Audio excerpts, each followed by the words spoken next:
انڈیا टी20 world cup 2024 फाइनल د साउथ افریقا نو اوگٹلو साउथ افریقا یو گٹلے میچ بائیلو 99% گٹلے میچ साउथ افریقا څنګه بائیلو پاغه باندې هم خبره کو انډیا څنګه په دې میچ کې واپس یو کا زبردست بالینګ جسپریت بمرا او کو ورسره هارډک پانډیا هم کوله بالینګ کو گیم چینجینګ بالینګ د دوه بالرانو کو مطلب 32 بالو باندې 32 رنزونه پاتو साउथ افریقا لاغه هم साउथ افریقا چیز نکل وکټ ستلاډل پاغه باندې تفصیلا خبره کو چون کې پکار خوا چې دا میچ دا فائنل साउथ افریقا ګټلې وې साउथ افریقا دومره بد قسمت ټیم دی چې تر اوسه پورې د ورلد کپ نه دی ګټلې کینو څومره سترانګ ټیم د دای راځي وخت د سره خه مضبوط ټیم دی سره کلاډیان ای بی ډیویلیر ډیل سټین زبردست کلاډیان دی سره پاتې شوی دي خدای ورلد کپ تر اوسه پورې نه ګټلو دا ورسره یو ډیره ښه اپورچونټی و یو ګټلې میچ साउथ افریقا بایلو یار خپه به هم شم بل طرف له انډیا طرف ویرات کوهلی زبردست بیټینګ ویرات کوهلی نه علاوه بالینګ ډپارټمنټ کې بومرا اور هارډک پانډیا زبردست بالینګ کو مکمل سکور کارډ سره شریکوم خو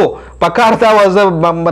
مطلب زما پوینټ اف ویو سره چې دا فائنل साउथ افریقا ګټلې ځکه انډیا الریډي ای سره ټرافیا نشته دی ای او ډی ای ټرافی هم ګټلې टी20 هم ګټلې دا साउथ افریقا یو داسې ټیم چې د تر اوسه پورې یو هم د آی سی سی ټورنمنت نه دی ګټلې سکور کارډ طرف د راځو په سکور کارډ باندې خبره کو جی دا مین اف دی میچ د فائنل چې کوم ویرات کوهلی راو اور مین اف د سیریز چې کوم دی هغه بومرا راو جی د آی سی سی تر طرف انډیا دومره بیټینګ کړي 176 رنونه چون کې دا سکور کم په دغه پیچ باندې 166 ایوریج سکور د چې پرون ما تاسو سره الریډي پیچ ریپورت شریک کړو خو دې ځکه انډیا چې دا کم سکور کو نغی کمنټیټرانو وی چې دا انډیا کم از کم 20 رنونه شاټ کړی دي انډیا له پکارو 196 تقریبا 190 دغه رنګ خوښه خو په دې رنزونو کې هم هغه साउथ افریقا غیر کرو هر شرما سن دي کړي 5 بال نه ویرات کوهلی 59 بال 76 رنزونه کړي پند په 0 اوټ شوی دي سوریا کمار 4 بال 3 دلته بیا اجر پټیل له ګودرو 31 بال 47 د کړي دي شوم ډوبه 16 بال 27 هارډک پانډیا 5 بال 2 جدیجا 2 بال 2 رنزونه کړي دي د साउथ افریقا طرف مارکو جینسن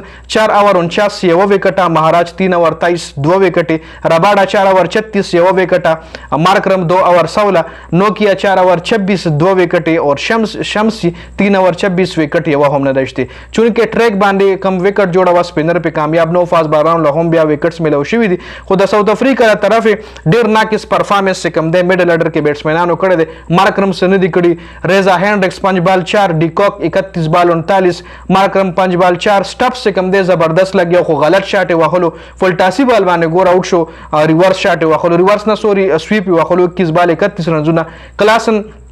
27 بال 52 زبردست لګیا کو دی ولاړو دغه پټارا ورکه د میچ را ختمولو خو بیا اوټ شو د هارډک پانډیا په بال باندې میچ چینجینګ دغلت نه میچ ټوټلی چینج شو بیا کلاسن نه پس ډیوډ ملر 17 بال 21 کړی دی مارکو جینسن هم سو نه کړ چې راغ بومرا دی بول کو 4 بال 2 رنونه مہاراج 7 بال 2 نٹ اوټ پاتې شوی دی رباډا 3 بال 4 اور نوکیا 1 بال 1 رنونه کړی دی د انډیا طرف ارشدیپ سنگھ 4 اوور 20 2 وکټ زبردست بالینګ بومرا 4 اوور 18 2 وکټ خولې بالینګ اجر پټیل 4 اوور 49 یو وکټه دغه یو اور کې 24 ورکل جی نو لګ ایکسپنسو ثابت شوی دی کلدیپ 4 اوور 45 وکټ دم نه دشتلی هارډک پانډیا 3 اوور 20 3 وکټ جدیجا 1 اوور 12 وکټ یوم نه سپینرانه ټول ټکیدلی دي فاست باران ولا میچ لکابو کړی دی نو साउथ افریقا یو بل ټورنمنت هم بایلو انډیا د टी20 ورلد کپ 2024 فاتح قرار چیمپئن 2024 टी20 ورلد کپ انډیا جی ویرات کوهلی مین اف دی میچ اور مین اف دی سیریز